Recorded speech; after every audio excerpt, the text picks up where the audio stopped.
Well, a few years ago, the left-wing London Guardian newspaper called Sweden the most successful society the world has ever known.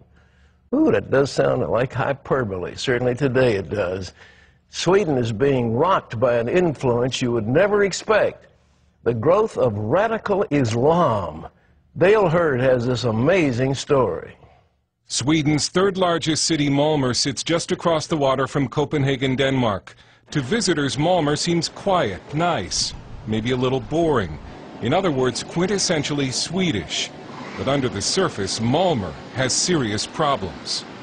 On Saturday, when Israel played Sweden in a Davis Cup tennis match in Malmö, an estimated 6,000 leftists, Arabs, Muslims, and anarchists protested the Israeli presence in the city, and many attacked police. Almost no fans were allowed inside to watch the tennis series because authorities feared disruptions or violence.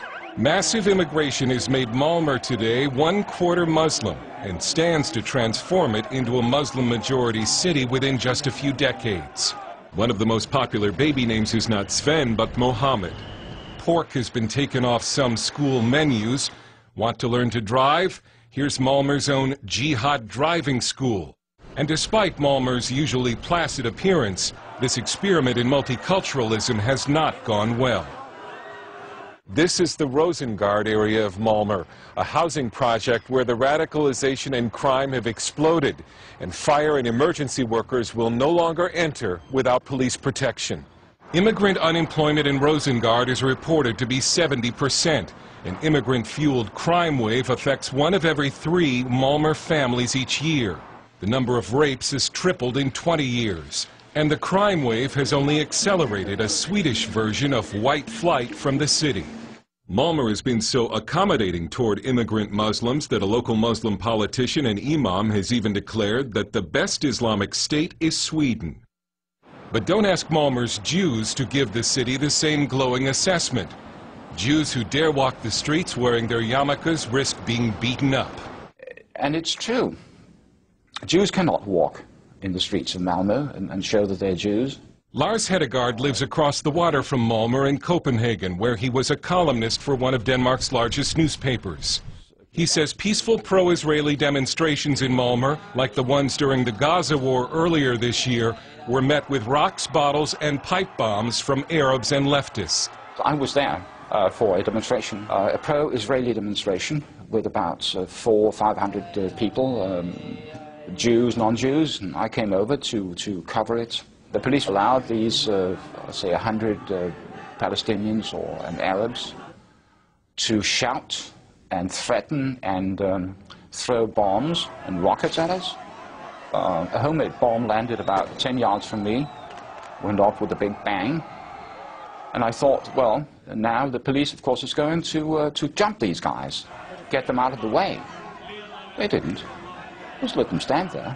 I filmed the police chief and asked him why are they not reacting to this, why are they not doing anything, and he simply answered, it's their right according to the Swedish constitution to be there. We apparently did not have the same right because we were forced out of there. So.